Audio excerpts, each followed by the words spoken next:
若受委屈就回来，家里还在。义父，我去把这件事了了。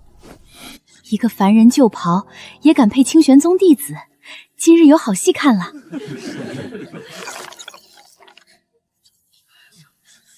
林渊，今日我苏瑶因于此当众宣告，昔日你我两家所定婚约自此作废，仙路漫漫，凡尘有别，此约已不合时宜，亦阻我道途。33年隐忍，只配被当众踩碎。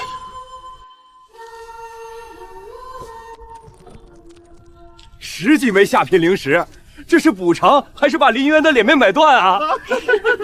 苏家连灵石都给了，林渊还站着不动，真要把脸丢尽吗？林渊，念在往日两家一点旧情，我苏家以为你在云水县城的福来记杂货铺谋了个伙计差事，伙计不重，月钱尚可，足够温饱。这已是天大的恩惠，你还不快谢过小姐恩典？一个废物也配痴心妄想？他们要的不是退婚，是要我跪着谢恩。33年，就到这里。他把婚约信物摔了，不识抬举。回去吗？灶族冷了，药罐空了，连门槛上的烟灰印都比我活得久些。穿越的茫然，身无灵根的绝望，家族没落，还有今日那句不识抬举，今天都到头了。真正锋利的刀，是我始终不敢迈出的那一步。怎么回事？那东西，它在钻进我的右臂。它不是救我，是和我的骨头经络融合，疼得比坠崖还狠。痛停了，止血草的生机被它吸进来了，暖流往破掉的脏腑里走。渊儿，你在哪儿？是爹，他下到崖底了，别过来，太危险。渊儿，还有气儿，还有气儿。别怕，爹在这儿，爹来了，爹带你离开这儿。又吸走了，热流又进来了，断骨处在发麻。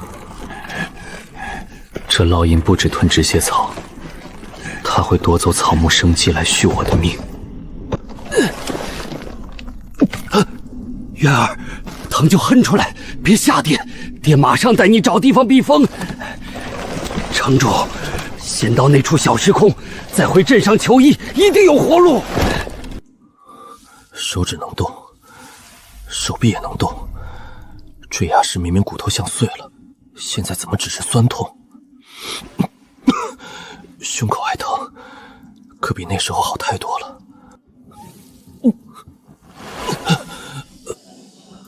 先坐起来，不能一直躺在这里。爹还在外面给我求医，我还活着，这条命得自己撑住，不能再等死。只是坐起来，就像把命又耗了一遍。伤口还被草药糊住了，爹真的把我救下来了。空的，那枚骨臼碎片果然消失了。这是小臂上怎么多了一块印记，像从血肉里透出来的深青色。碎片不见了，它进了我的身体，那股热意像从烙印中央一点点渗出来。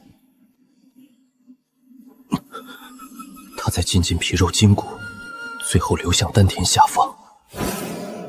坠崖前，那东西真顺着伤口进了我身体。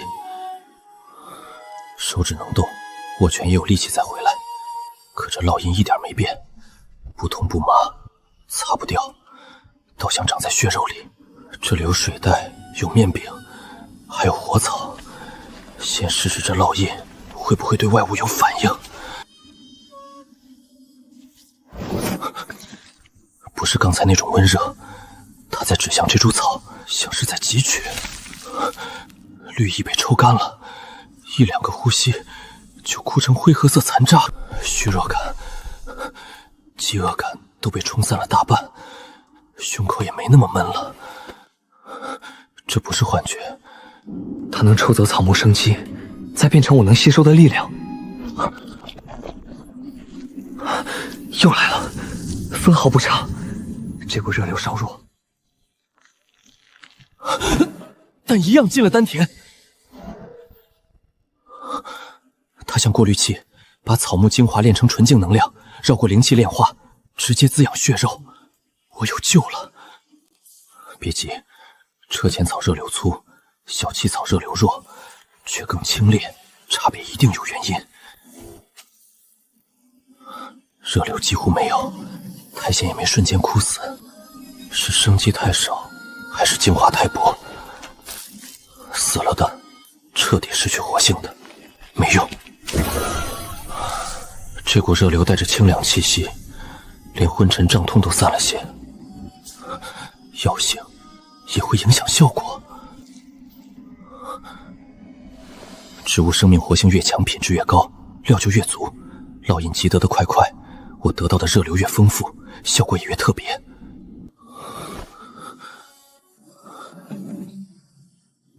从开始汲取草木精华后，那种胃里灼烧般的饥饿竟然快消失了。是身体像被直接补上了能量，草木精辉能绕过饮食消化，维持身体运转，也许它还能强化身体，加速伤势愈合。古玉碎片留下的印记，就是我在绝命崖底唯一的一线生机，全都不能浪费。只要还有草木，我就能撑下去。一丝一缕在变多，草木精粹真的能积累壮大。不行，头晕，太阳穴发胀，频繁激发烙印也会消耗精神。休息片刻，把意念沉入体内，试试能不能看清这股暖流。意念第一次真正沉入丹田，它确确实实存在，虽然稀薄得像小水洼，却正在滋养我的身体。擦伤淤青在发麻，连深藏体内的成就暗伤，也像被这股生机触动了。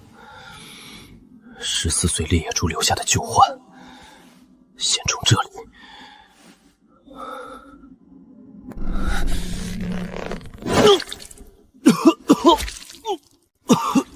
吐出来了，左肩和整条左臂都青了。草木精华不止续命，还能疏通旧伤。旧患真的松开了，那股炙色阴冷散了大半。草木精髓不止冲击疗伤，甚至能冲开陈年淤堵。铁面草补血益气，地金草舒筋，杏神草提神，全都不能浪费。像干涸的土壤被干煮浸透，血肉正在一点点被温养回来。虚弱散了，步子也稳了，现在得想办法从绝命崖底出去。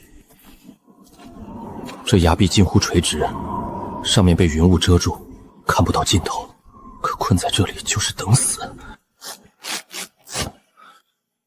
手掌脚掌都裹紧，能多一点保护也多一点摩擦。左侧缝隙多，岩石凸起，还有老藤垂下来。从这里上，一步一步来，不能慌，不能往下看。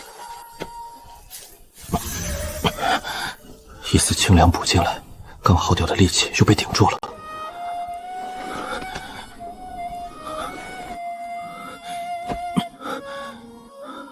脚下是深谷，崖顶还在雾后，可这烙印简直就是随身携带的微型补劫战。稳住，继续。那丛岩青菜生命力还算旺盛，在这灰岩壁上太显眼了。汲取，好东西，这能力在攀爬中的作用超乎想象。休整够了，上面落脚点少，得一口气攻过去。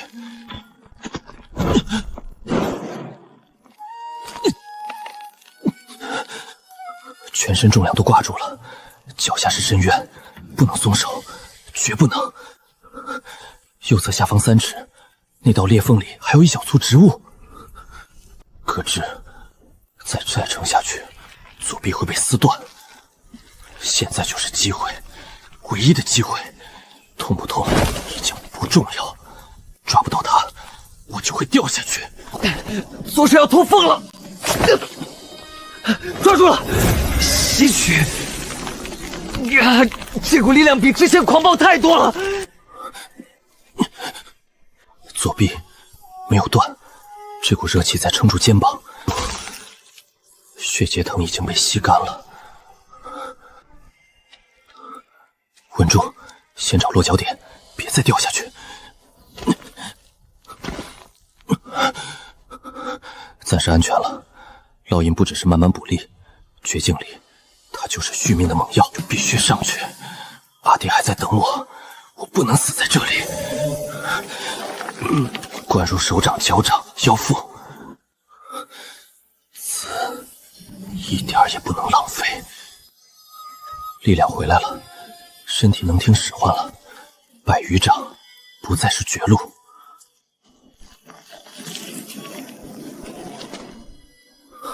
刺，有一股清泉灌进快干涸的体力里，再快一点，就差最后这段了。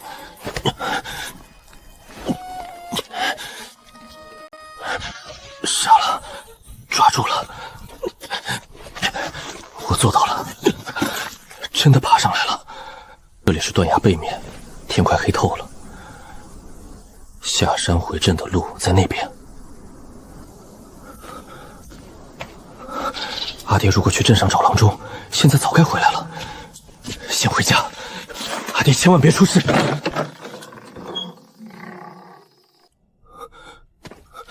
阿爹，你怎么蹲在这儿？你说句话。阿爹，你背上有血，手也伤成这样，你这2日到底去了哪里？阿爹，你怎么老成这样？嘴唇都裂开了，眼睛也全是血丝。渊儿，我的渊儿，阿爹还以为再也等不到你了。回来就好啊。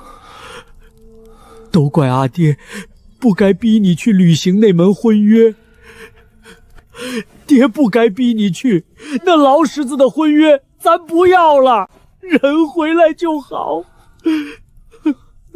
阿爹这身伤都是为了进山找我，我不能再让他趴下去了。爹，我没事，你看，我真能动。崖底那么深，你一个人怎么回来的？有没有伤到骨头？快让爹看看。在崖底迷了路，找了些野果子充饥。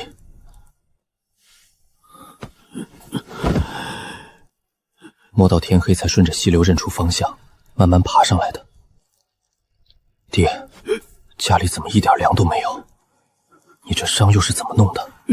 回来就好，回来就好，只要你还在，爹就还有盼头。他不问了，是怕再听见我受过的血。可这屋里连活下去的米都没了。为了上山找你，我去求了隔壁王寡妇家，借了200文钱，买了新麻绳和盘山用的铁楔子。如今家里是1粒米1文钱都拿不出来了，这债200文，对猎户不是小数目。王寡妇精明，这钱恐怕不是白借的。爹，没事。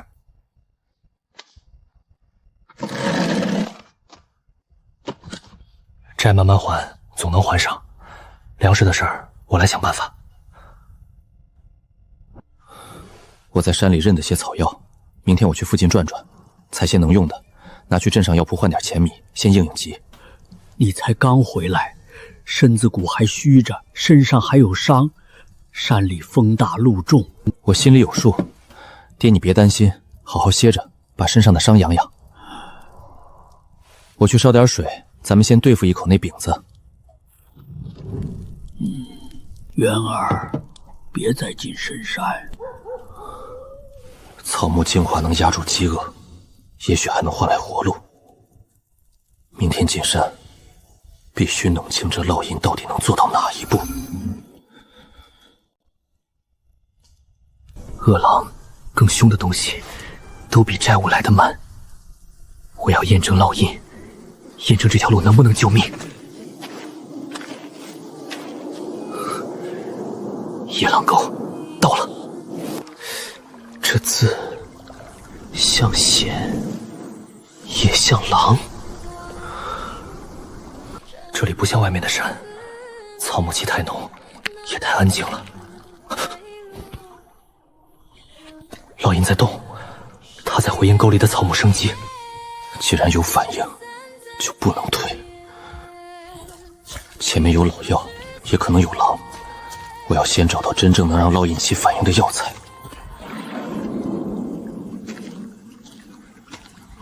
凝血草，凝血草能止血生肌，是山中猎户常用的救命药。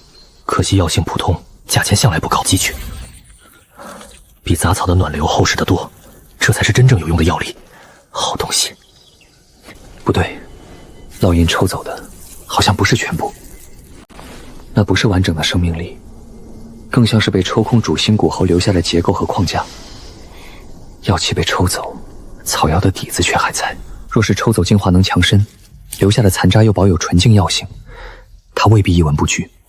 一次吸取，给他的不只是力量，还有一个可能换来第一桶金的机会。山里的药比我想的值钱。清热解毒的野草是果然还在，清凉、心热、温润，不同草药转化出的气息也不同，但都能补益身体。烙印触及极枯，草木精华化作精纯能量入体，留下的药渣却没有彻底变成废物。普通采哨人采集、晾晒、抛制，未必能保证每株药材药性充足、品相稳定。可这些药渣气味清晰，杂质极少，竟像天然精加工过的上等原料。这东西能卖钱，能卖钱。只要多收一些，拿到镇上的药铺试试价，也许就能换到第一笔银钱。再往里走一段，找些更值钱的。谁？小子，这片沟里雾重路滑，寻常人可不会一大早钻到这里来。家里缺药，进山碰碰运气。缺药？我看你刚才收的那些东西，气味倒不像寻常仙草。他看见了多少？小子，哪条道上的？这野狼沟深处，可不是谁都能来碰运气的。没点本事，小心把命搁在这儿喂了狼。老丈误会了，我就是山下林家坳的，姓林，叫林渊。家里实在揭不开锅了，听人说野狼沟边上有些普通草药，想采点换几个铜鞭，买点米粮。林家坳那边的猎户我大多认得，没你这号面生小子。再说采药，你用这柴刀采药？家里穷，趁手的家伙没有，胡乱认得几样山货，想着能挖点根基就不错。您看运气还行，找到点凝血草和石斛的根，品相好像还成。凝血草、石斛根，这成色。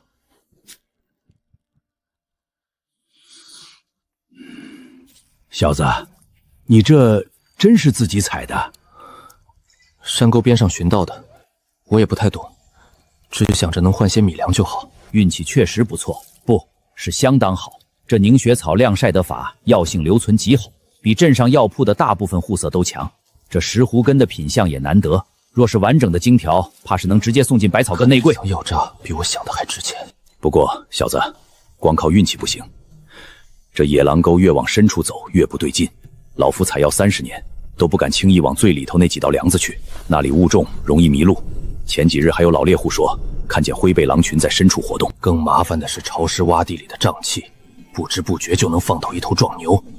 狼群瘴气，这钱再值也得有命拿出去。你采的这些算是边缘地带的好运了，见好就收吧，别把命搭进去。多谢老方指点，我就是在外围转转，不敢往深处去。去吧，赶紧换钱换米是正经。你这药渣品相好，去镇外东头的小坊市找那家百草阁，跟收药的学徒说是老徐头让你来的。他虽然压价，但货铺不走眼，该给你的钱不会少。谢老丈，不知老丈名讳？就叫老徐头，沟里常走的都认得。这老徐头眼力不浅，若不是药渣品相说的不去，没这么容易糊弄。符文能淬药，也能惹眼，眼下最要紧是稳，不能贪深处的奇药，先把这些换成米钱，活下去才有下一步。这种地方不能急，药材值钱，可我还没本事守住钱。小哥，收药吗？收，看货。他认得货，老徐头没骗我，百草阁不会把好东西当烂草收。这凝血草、石斛根，还有参金藤，品相怎么这么好？晒得真透，药性保留完整，几乎没折损。这些货都是你自己带来的？山里碰运气寻的，不多。路上遇见老徐头，他让我来这儿试试。老徐头让你来的？他说百草阁看货不走眼，该给的钱不会少。那老头嘴不饶人，不过这货不能按普通杂药价收，价钱不被压太狠。今天能换米粮，还能留点做打算。你这货不寻常，干燥、色泽、气味都稳，缺面干净，比散货强不少。我不懂行情，只求换些米钱。既是老徐头指的路，还请小哥给个公道价。你这怎么卖？我也不太懂行，但老徐头说百草阁看货公道，不会压价太猛。小哥您给个10成价吧。凝血草渣15文1两，石斛根渣30文1两，其他几种按品相10文到20文不等。你这大概有这些量，总共给你算1两3节银子，外加45个铜钱，如何？1两3节，购买不少米粮，也能给林霄抓几副便宜商药。行，就按小哥说的。这不是梦，也不是绝望里凭空想出的幻觉，符文真的能换来命的钱粮。多谢小哥，以后若还有这种成色的货，可以再送来，只是别混杂草，也别受潮。山里的草木生机能养生，换来的银钱能买粮买药，也能让林家再撑下去。第一次换来的银钱不多，却像一道窄缝，让林渊在困局里看见了活下去的路。买米，糙米还是细米？糙米，先称20斤，再给我留些铜钱，我还要去药铺抓伤药。从这一刻起，林渊学会把秘密藏好，把希望换成了握在手里的东西。接下来的日子，林渊的生活形成了一种新的节奏，紧绷、隐秘，却带着从未有过的希望。他不再只是采药，更像一个谨慎的猎人。猎物不是飞禽走兽，而是草木深处那一缕最精粹的生机，比前几日顺畅得多。只要不贪多，不惊动旁人，这烙印就是我最大的依仗。不能留下太明显的痕迹，草木死得太怪，早晚会惹人怀疑。他越来越熟悉烙印的力量，也越来越明白，这份力量不能示人，更不能被贪念牵着走。先活稳，再变强，一步错，银钱、烙印、性命都会一起丢掉。新的日子就在这样的往返中展开。山林给他生机，坊市给他银钱，每一次克制都是他在绝境里铺出的下一步路。小腿里的筋肉像是在一点点舒开，不是蛇，也不是鼠，是甲虫。五感的提升不剧烈，却确凿存在。过去要屏息才能捕捉的细响，如今清楚送到耳边。溪水在东南，离这里约莫1里半，比昨日听得更准。山林没有开口教他，可这具曾被判定为凡躯的身体，正在汲取与适应中被无声改解，力气也长了，不是猛然变强，而是每一日都比前一日更稳。那股由烙印转化积蓄的热流日益浑厚，没有灵根修炼的声势，却在骨肉深处铺下更坚韧的根基。不能总满载而归，更不能让人觉得我总能找到好货。药渣能换钱，也会露馅儿。他开始学会控制收获，也控制旁人的目光。木秀于林，风必摧之。运气太好，落在有心人眼里就是祸。有时他低价出手，有时甚至空手回村。比起多换几文钱，他更在意自己的痕迹能不能被人忽略。成色是有点干净，可量腰带也不算上品，20文不能再多。行，您看着给。少赚一次不会死人，被人盯上才会。他以为自己已经足够小心，可坊池里的人眼和嘴从来比山峰更难避开。即便如此，麻烦还是找上门了。林大哥，您可算来了。不对，以前只叫我小兄弟，从不会迎出门来。小哥今日倒是忙得很，怎么还亲自出来了？林大哥说笑了，您带来的货哪能让您在外头等着？快进来，快进来。有人在等我。今日货不多，只是些寻常药渣。若铺里忙，我改日再来也是一样。别呀，林大哥，掌柜的正好也在，您这货他亲自看，价钱肯定更公道。林渊忽然明白，真正扎眼的未必是他卖了多少药渣，而是有人已经开始在意他为何总能带来这样的药渣。快坐，快坐，外头日头毒，晒得慌，您先喝口水润润。太急了，不是买货，是等货。小哥今日怎如此客气？林大哥说的哪里话？您是贵客，理当如此，理当如此。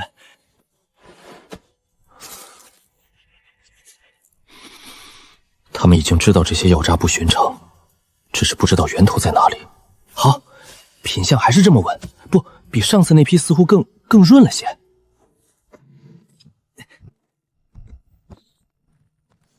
这是货款，林大哥点点，以后好东西，百草阁按最上等价现结，绝不拖欠。价钱多了近2成，爽快的不像交易，更像抛出的饵。钱是真的，货也是真的。多谢。林渊没有问为什么加价，也没有问谁要这些药渣。有些问题一出口，便等于告诉对方他已经察觉了危险。林大哥慢走，下回有货随时送来，一定啊！他在报信，那视线带着审视与算计，不急着扑上来，只像毒蛇吐金，先记住猎物的气味。让让，热死个人了，前头别堵着。有人盯着，不一定只有一个。他一次都没有回头，因为回头会暴露不安，也会让盯梢的人知道他已经看见了那只伸来的手。百草阁不能再去了，至少不能用林渊这个样子再去。这笔钱暂时能换来米粮和盐，也换来了一道看不见的目光。从这一刻起，药渣不再只是生计，变成了会引人追溯的线索。小子，最近风声不对，百草阁那个赵干事赵括最近在坊市和几个靠得住的采药人那里打听一个面生年纪不大，却常能弄到上等药渣的年轻人。那人手眼通天，心狠手辣，早年在南边运孟泽一带，为了独占一条稀有药材采买路子，出过人命官司。听说一家子采药人都没了下落，最后也被他上下打点，屁事没有。如今他管着庆余堂名下好几家药铺的货源采买，在这一片是真正的地头蛇。你卖的那些药渣成色太齐整，也太新鲜，根本瞒不过老油条的眼睛，已经引了他的注意。你最近最好别再去百草阁了，连这一带访视都少来。那人鼻子比山里的柴狗还灵，心比墨还黑，凡是被他盯上的肥肉，不连皮带骨啃下几口来，绝不会罢休。果然，最后一丝侥幸也该断了。多谢徐老张提点，小子记下了，绝不敢忘。这番话分量不轻，老徐头在可能被盯着的地方安排这场偶遇，冒的也不是小风险。老头子，我那女小云你是知道的，娘胎里带出来的弱症，心脉不全，常年离不了参茸之类的温补药材，吊着性命。百草阁部是庆余堂的药，品质是好，可那价钱贵呀。有些话不用说尽，林渊也听得懂。庆余堂卖的是药，也是穷人不得不咬牙吞下去的命价。赵括这个名字像一块刚从寒潭底捞上来的石头，冰冷坚硬，沉甸甸地压在他心口。我以为只是多卖几包药渣换几口饭吃，可在他们眼里，这已经是一块无主的肥肉。他清楚，自己小心求精出的求生路，已经被更强大的掠食者嗅到了味道。回来了，山里冷，快进屋灶上粥歇会儿吧，剩下的快好来。这米熬出来香，肚里也暖和。这样的安稳太薄了，风一吹就会破。院外柴火余响渐渐提息，屋内却有另一场更沉的盘算正无声开始。这些银子不能挡住赵括，也不能买来真正的安稳，却能在他不在的时候替父亲多撑几日。爹，等我回来。银子、衣物干粮、柴刀和抄本是他能带走的全部底气，躲着只会等人找上门。我要先找到变强的路。他不知道前路会通向哪里，也不知道更快变强的机会是否真会出现。可留在原地已经没有答案。赵括也好，庆余堂也好，只要我还弱，他们随时都能伸手来拿。夜色吞没了少年的背影，却吞不掉他心里刚刚燃起的那点冷硬火光。正经访视规矩多，眼睛也多，他要找的不是体面安稳的去处，而是那些边角缝隙里可能被人忽略的机会。这里鱼龙混杂，正适合藏身，也正适合淘东西。黑水集不像百草壳所在的坊室那般干净有序，它更像一条浑浊溪流，什么都往里卷，也什么都可能沉在水底。越乱的地方越要沉得住气，越便宜的机会越不能露出想要的眼神。培元丹补气养身，今日只收3块碎灵石，过了这村可没这价。这符还能用，别是一拍立纸废纸。爱要不要？黑水集的价还想买仙门里头成色。这里的东西真假难辨，贵贱无常。道友想求护身本事，就得看正经传承，小摊野策练坏身子可没人陪。越会招呼人的地方，越贵，也越容易被人记住。没人会多问来处的东西，没有吆喝，也没有体面包装，这种摊位反倒更像藏着被人厌弃的旧东西。看就看，别翻烂了。第一层蟒牛桩，第二层皮魔断，第三层筋骨鸣。名字粗笨，却正合他眼下所需。不是只教蛮练，装法、呼吸、发力都有。这东西能给我打底，只要能练，就比乱撞乱砍强得多。这本怎么卖？正宗打捞筋骨的蟒牛劲，要不是缺了最后一层心法，20两银子都不止。5两银子，少一个子儿不卖。撑死了就是个强身健体的庄稼把式。对我这种想进山多猎点野味补贴家用的有点用，但3两银子顶颠了。4两银子你就拿走，这可是真东西，练了力气保管长。这是昨日山坳里采到的益气草，3两银子，外加这一小把药渣的。这药渣晒得透，品色好，你自己留着用或者转手都不亏。成，给你了。黑水集里没有真正干净的交易，东西到手后越早离开越少麻烦。过了这条巷，就离开集市。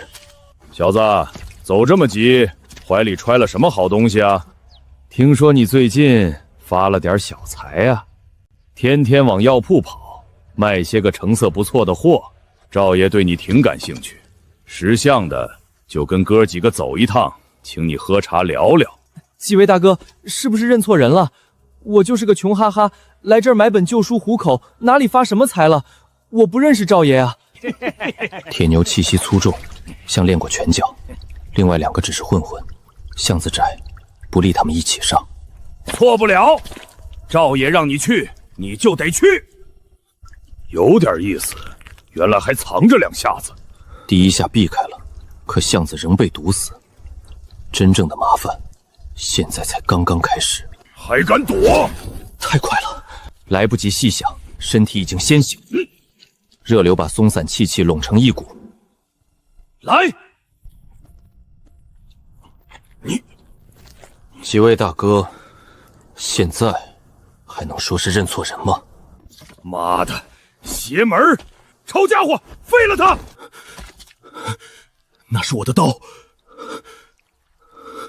再上前一步，先见血的不一定是我。你别乱来！小杂种，站住！铁牛敢在黑水集堵人，未必不敢在闹市里喊人围我。咱追不追？追个屁！这小子邪性！去，马上给赵爷传话，就说那姓林的小子扎手，不是普通采药郎，让他多派几个好手过来。妈的，这事儿麻烦了。命保住了，东西也保住了。可赵爷若真盯上我，山坳那窝棚已经不安全，不能回山坳。铁牛背后的人迟早会去那里找我。这里是老徐头的住处，偏僻破旧，却少有人特意盯着。没有心乱脚印，柴堆没被翻，水缸边也没人守。老徐头只是普通劳农，越是这样，越经不起赵括那伙人的一次牵连。这是他这几日攒下最好的一份药渣，也是眼下能还给老徐头的第一份人情。他不想让老徐头看见自己，更不想让暗处的人看清两人的关系。善缘种下了，恩情也算先还了一部分。更重要的是，这场间接测试说明老徐头家附近暂时还算安全，赵括的触角尚未伸到这片偏僻角落，安全只是暂时。赵括若真起了杀心，留给我的时间不会多。晨雾遮住了他的背影，也把他推向一个必须更快做出选择的清晨。先混进丹房，只要能留下来，就有药渣有消息，也有喘息的机会。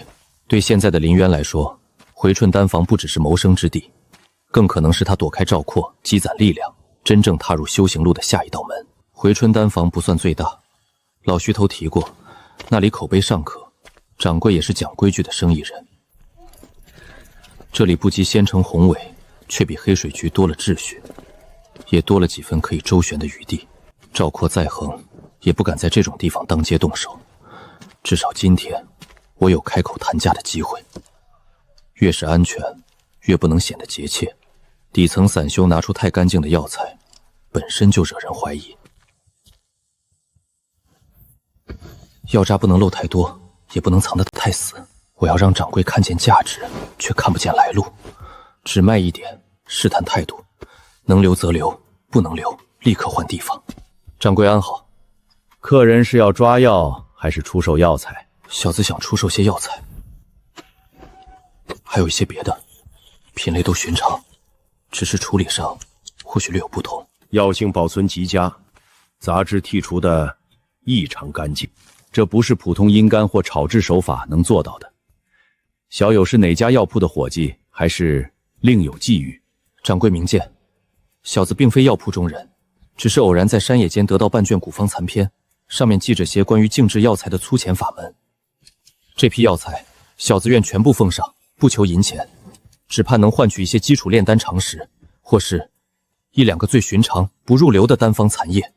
小子对丹道向往已久，苦于无人指点，求告无门。小友，请近前，仔细闻一闻这3道水痕残留的气息，道出其所模拟的药材做主次。这是差，古方之说站不住，若答得太准，又会惹人忌惮。小子斗胆，第一道清苦之气最盛，应是七星草；第二道微涩，尾端有一点回甘，像是清浅柳叶；最后一道藏得最深，带一点腥甜余韵。若小子没闻错，应是赤血藤。本房确需各类药材，只是直接用丹方交换，与规矩不合。这样吧，小友若不嫌弃，可在丹坊做个杂役，负责后院药材的分拣、清洗、切割，以及丹炉的日常清理维护，不付工钱，但每日可旁听1个时辰学徒们的丹理出企业讲解。另外，你每月可提供等同市价5两银子的此类静制药材，抵扣之后，可换取本房基础清心丹、培元散、止血粉3种不入流丹方的抄录权。多谢掌柜，小子林渊愿听掌柜安排。孙俪，过来。掌柜有何吩咐？这是林渊新来的杂役，带去后院安排住处，告诉规矩活计。分拣区正缺人。杂役而已，何老掌柜亲自开口，衣着寒酸却敢直视掌柜，莫非有门道？跟我来吧。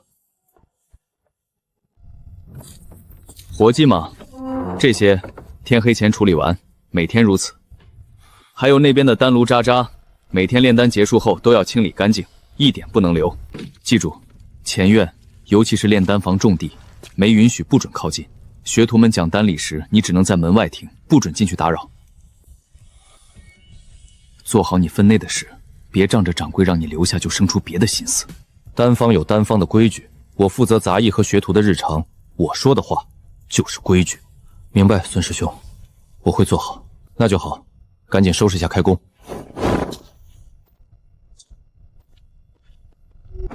住处差些，活重些，都不打紧。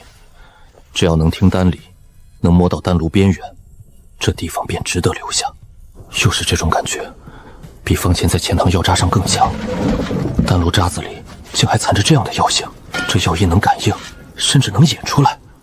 别人眼中无用的炉渣，在林渊掌心第一次露出另一面，不是单纯感应，它能变药香，甚至能剥离杂质。丹房给他的第一件活是最粗贱的身检，可对林渊而言，这一堆无人愿碰的药草，正是他摸清烙印秘密的第一座药山。一个刚来的杂役，面对这等活已经半句不抱怨。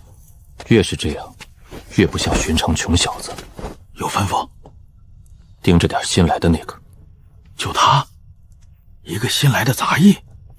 看人别只看衣裳，每天干些什么，和谁说话，去了哪里，都给我记清楚。明白。那药材分拣那边，我也顺手盯着，尤其是留意他那些药渣是怎么弄出来的。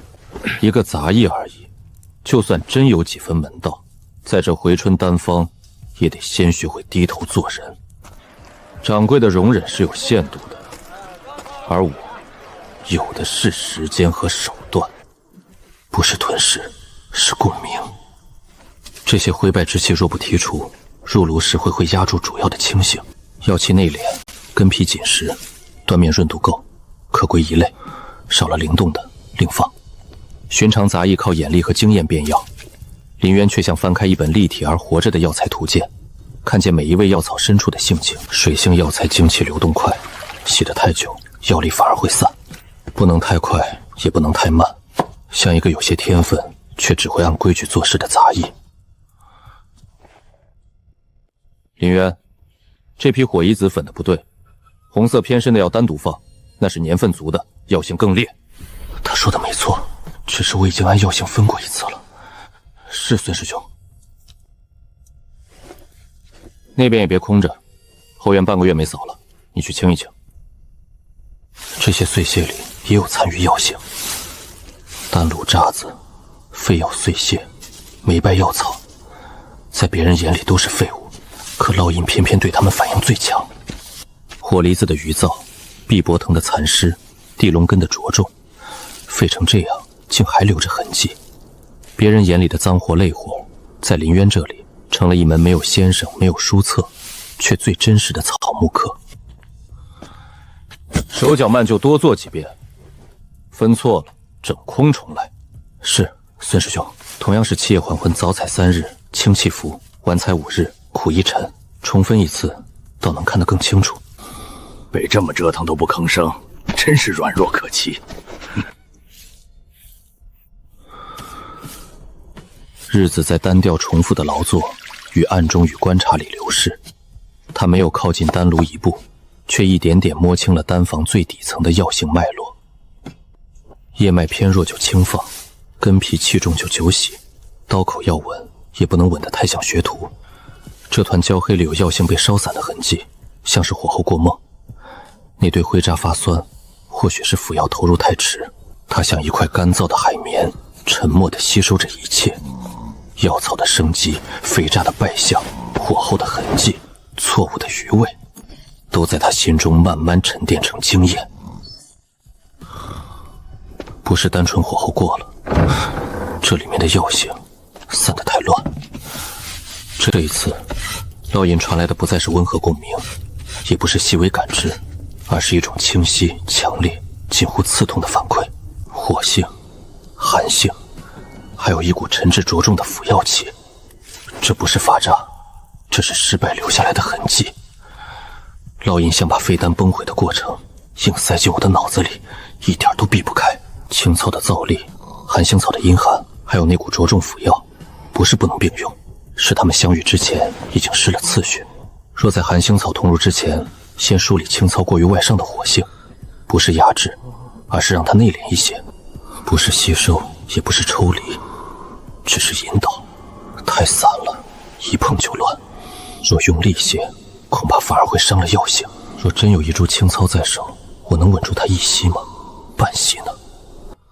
这个书上是这么记载的，先辈经验或许是为了让青草药性更易发挥。含糊。书上说先辈后投，循序入炉，方不乱丹气，也许是为了提升成丹香气。若先不缓备，青草燥性外冲，寒星草阴寒一入，便像火与冰刃，各自碎开。你日常处理药材拿来我看。这是检验，不能露出半分异样。药材处理的不错，很用心。小子只是怕手脚粗笨，坏了丹坊规矩。基础扎得牢是好事。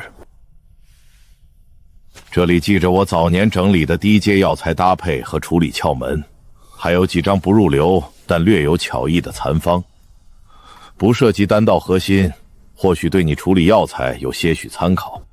多谢韩执事。去吧。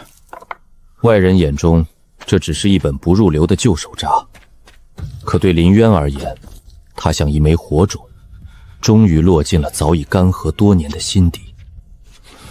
药性无常，因势利导，微操之间，天地永易。药性无常，不是死记方子，而是顺着药材本身的势去引。我终于不只是清理药渣了，我也能亲手做出一点什么。掌柜，小子想兑换回气散的方子。回气散？你要它何用？小子想试试，纸上得来终觉浅，总想亲手做点什么。后院东角有间废弃的小丹房，矮屋里有具前些年淘汰下来的石质药臼，峭壁有细裂，脚深了怕漏粉，不嫌简陋不耽误杂活，就借你一用。材料自备，丹房不贴补。从最简单的散剂开始，只要能成，便证明我走的路没有错。粉末没有沉下去，烙印在回应药性。最低等的散剂就在这间破败矮屋里开始显露出与寻常不同的第一丝变化。1比2比1，不能差。最简单的方子错半分也会偏性。方子上只写逆时针搅拌100次，使药性相融。不对，这样搅下去只会混而不融，药性互抵，最后仍是一堆废招。失败废丹那股腐败、冲突、崩散的气息，仿佛又浮到鼻尖。不能压，越压它们越散。那不是方子里写过的步骤，也不是手札中明示的法门，更像无数次感知共鸣后烙印在沉默中积累出的本能。调和并非削弱任何一方，而是让各自过剩之处收敛，让各自不足处流通。就是这样，让黄金须做桥，让青雨后各退半步，这香气纯和完整，比低级成丹更纯粹几分。成功了。不，这比方子上写的还要好。一个杂役少年在废弃矮屋里，用3味最低等的药材，做出了第一罐真正属于自己的回气散。成了，侥幸成功，运气不错。散剂纯度尚可，看来你平日处理药材确实用心，手感养得不错。多谢掌柜指点。若是巧合，未免太巧；若不是巧合，这少年身上恐怕有些旁人看不见的东西。废弃丹房和药臼，准你以后每月逢5逢10，休息日时借用2个时辰。谢掌柜。材料自备，损耗自负。若误了钱塘杂物，照罚不误。弟子明白，不敢单加差事。这罐回气散自己留着，别拿出去乱卖。掌柜看出来了，至少他知道这不是普通散剂。记住，丹道一途，基础为重，切忌好高骛远。谢掌柜提点，小子明白。掌柜在试探，也在观察，以后每一步都不能露破绽。韩执事的手技，掌柜的魄力，现在又是新方子，这个林渊到底还藏着多少东西？一个低贱杂役，凭什么？我倒要看看你到底还藏着什么。既然看不透，那就盯紧。一个人总会有舒适的时候，秘密也总会露出缝隙。力哥，有啥吩咐？李虎，哥带你不保吧？力哥照应，小的都记着。帮我个忙，盯紧新来的林渊。林渊，那小子不是挺老实的？老实？掌柜让他用废弃丹房，韩执事给过他手技，现在他第一次做散剂就成了。你觉得这叫老实？盯他每天干什么，尤其药材和破丹房，接触谁，说什么，怎么弄药都记清楚，给我盯死了。力哥放心，小的明白。他放个屁，我都给哥记下来。好兄弟，哥不会亏待你。去吧，机灵点。他不是怕林渊现在有多强，而是怕这个看似沉默的少年正一步步走到他无法压住的位置。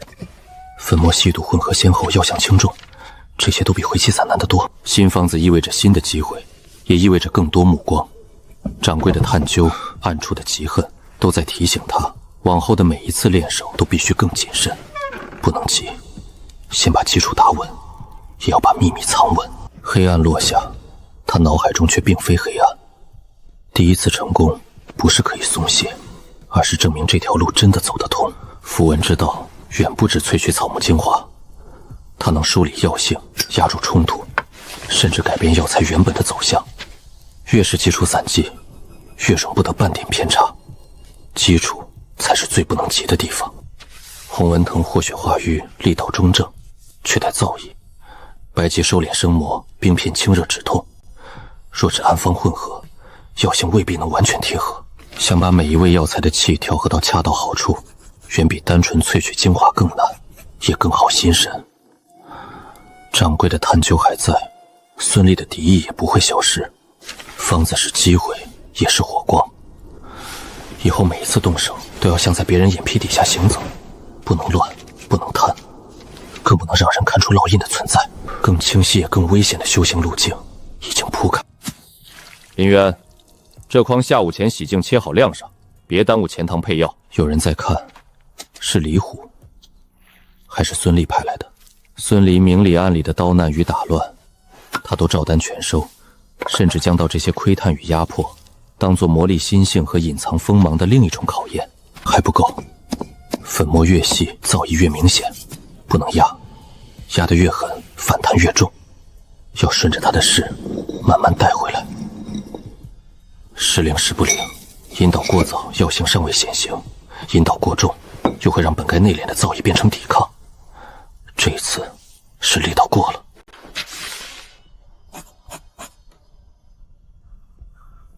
失败成了常事，烙印的小微反馈标出哪里冲突，哪里过度，哪里尚有余地。不是废了，只要知道错在何处，下一次就能更进一步。有时在药性冲突最剧烈的一瞬介入，反而能借那股碰撞之势，将彼此重新牵到同一条脉络上。成了一半，从合格到上架，不是多一分力，而是少一分多余。林兄弟，又清点药材呢？这太阳毒蹲久了腰都酸，我帮你数量吧。那就麻烦李大哥了，只数这边的，别和旁边混了。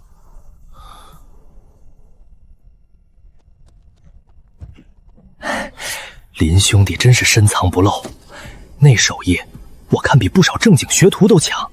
听说掌柜的都夸你了，以后发达了可别忘了老哥啊。林兄弟真是深藏不露，那手艺我看比不少正经学徒都强。听说掌柜的都夸你了，以后发达了可别忘了老哥啊。哪有什么手艺，就是多练些笨功夫，比不得孙师兄他们领会。笨功夫能让掌柜看上，那也不是一般笨功夫。林兄弟是不是有什么家传土法子，教老哥两招呗？就是小时候见乡里郎中晒药瞎琢磨的，真要说法子，我自己也说不明白。李大哥若不嫌累，帮我拿些粗绳来就好，这边药材我自己慢慢弄。林兄弟这还叫练手？我看你迟早能进钱塘当个正经学徒。李大哥莫笑我了，我这点本事做坏的比做成的还多。既然你要看，我便给你看一个该看的林渊。不对，往常洪文腾是荤中带燥的暖流，此刻却像温水里掺进火星，这不是处理得当的洪文腾该有的味道。灼热、外显、尖锐，三种异感同时浮起。若有人在看，他便不能露出发现破绽的样子。越是异常，越要让异常看起来没有发生。先练成这一批，至于那节东西，不能在这里插得太深。粉色均匀，味见斑驳，药性还能稳住。若假药混入，灼热会顶破白剂收束，成品必定燥裂。轻则不合格，重则害人。这一包够合格了，他不能现在查，也不能现在问。最好的办法是先让设局的人以为这一局仍在照常进行。管事，这是今日制好的止血散，请您验看。若那段可疑药材真是有人故意混入，那么今日这包止血散的结果，便是对方最想知道的答案。林兄弟，最近止血散做得更顺了吧？听说库房管事都说你成色稳。稳什么？不过是挑药时多看两眼，坏的少些罢了。孙立、李虎、贾洪、温腾，若是同一条线，他迟早会再动。证据不能放在身上，也不能毁掉。他或许暂时只是一段无声的药材，却可能在将来成为撕开暗线的刀口。快到考核日了，这次不知又要考责哪几位基础药性辨识？听说韩执事可能会亲自到场。去年张师兄就是把土茯苓和布满弄混了，被罚抄单方300遍。他已经在等机会了。